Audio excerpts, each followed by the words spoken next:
दाल रोटी दिल छू लेने वाली कहानी। सुधाकर जी शहर के जाने माने वकील है। सफलता तो जैसे उनके कदम चूमती है। ईश्वर की कृपा से आज तक एक भी केस नहीं हारे। लक्ष्मी जी की विशेष अनुकंपा।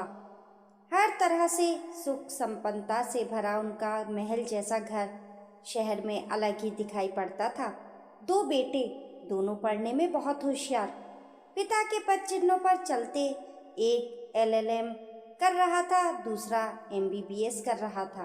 पत्नी राधा भी अति संस्कारी, धार्मिक, दयालु महिला है। यूं तो नौकर चाकर ढेर थे, पर पीछे का एक सर्वेंट क्वार्टर उन्होंने अपने पुराने सेवक के देहांत के बाद उसके बेटे बहू सुंदर और बहू जमुना को दे दिया। दोनों उनके घर काम करते थे।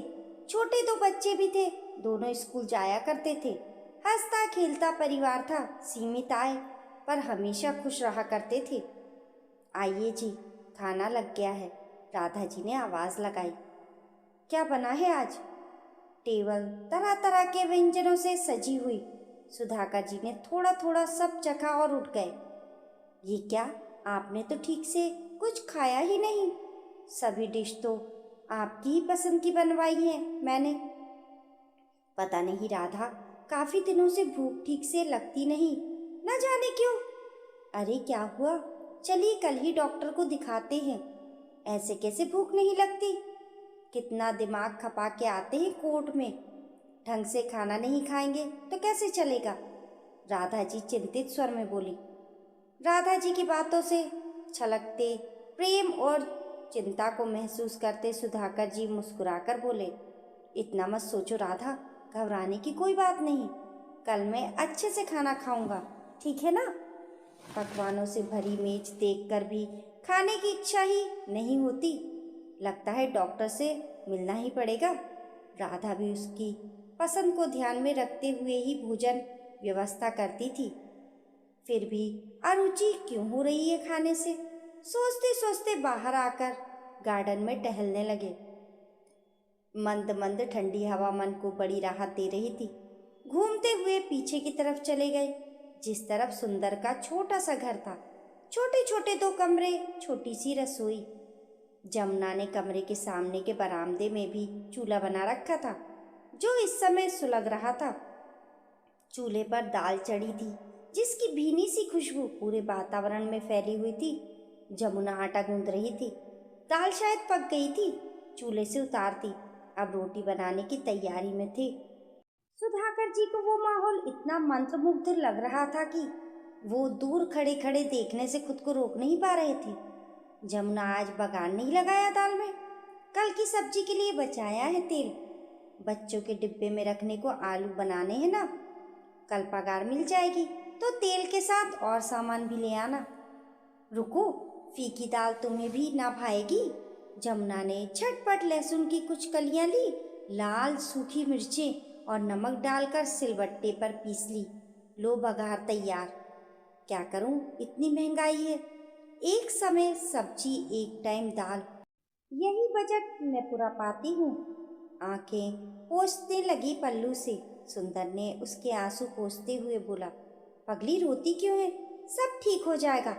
पेट भरने को दाल रोटी तो मिल रही है ना, देख रहने को घर भी मिल रहा है। ये क्या कम है? चुप हो जा, दिल ना दुखा। सुधाकर जी का मन द्रवित हो गया।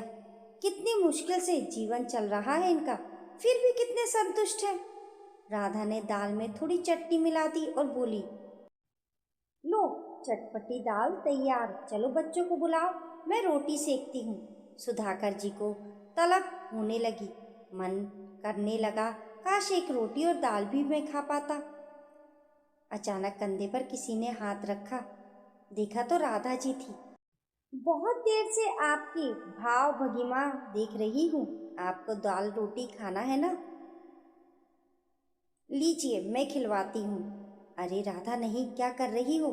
क्या सोचेगा सुंदर? चलो घर चलो। ये तुम्हारे हाथ में क्या है? टिफिन? क्या है इसमें? तुम क्या करने वाली हो? मुझे कुछ समझ में नहीं आ रहा। राधा जी टिफिन उठाकर सुंदर के घर की तरफ बढ़ गई। सुंदर और जमुना दोनों ने देखकर खड़े हो गए। दोनों आश्चर्यचकित। इस वक्त मैडम क्यों आई है? साहब भी पीछे हैं। मैडम क्या हुआ? कुछ काम था? बताइए। जमुना, पहले तो ये टिफिन लो, बच्चों को खिलाओ और तुम दोनों भी खाओ। पर उसके पहले जमुना, अपने साहब को अपनी दाल रोटी खिला दो। कहते कहते उनका गला भराया। सुंदर और यमुना का मुंह खुला का खुला रह गया। बाद में समझ आया तो भागा जाकर 2 कुर्सी लेकर आया। अपने अंगोछे से पोंछकर दोनों को बैठाया। एक थाली में गरम दाल और गर्मा गर्म रोटी लेकर सब कुछ आता हुआ सुधाकर जी के पास आया। साहब, आपको क्या पसंद आएगा? ये रूखी सूखी दाल रोटी।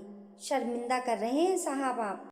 थाली हाथ में लेते हुए सुधाकर जी बोले। सुंदर, ना जाने कब से भूख ना लगने की शिकायत थी। तुम्हारी दाल रोटी ने मेरी भूख खोल दी। जमुना, एक रोटी और दो। उनको मजे लेकर खाता देखकर राधा जी भी खुद को रोक नहीं पाई। अरे वकील साहब, एक निवाला हमें भी तो खाने दीजिए। वाकई जमुना, बहुत स्वादिष्ट भोजन है। कल से महाराज जी के साथ तुम भी खाना बनाओगी, खास तौर पर ऐसी दाल और गर्मा गर्म रोटी। अरे हाँ सुंदर, खुशी की एक बात बताना तो भूल ही गया। तुम सबका वेतन डबल कर दिया है। बच्चों की फीस की भी व्यवस्था हो जाएगी। परेशान मत होना। सुंदर और जमुना एक दूसरे को भरी आंखों से देखकर मुस्कुरा दिए। उन्हें देख सुधाकर जी और राधा मुस्कुराने लगे। सुंदर, जमुना और बच्चे स्वादिष्ट भोजन का आनंद ले रहे हैं और सुधाकर जी तृप्ति मन से उन्हें खाता हुआ देख रहे हैं। दोस्तों, आपकी इस कहानी के बारे में क्या राय है? हमें कमेंट करके ज़रूर बताइए। कहानी पसंद आने पर लाइक और शेयर करें। ऐसी ही अच्छी अच्छी कहानियों के लिए चैनल को सब्सक्राइब करना ना भूलें। मिलते हैं फिर एक नई कहानी के साथ।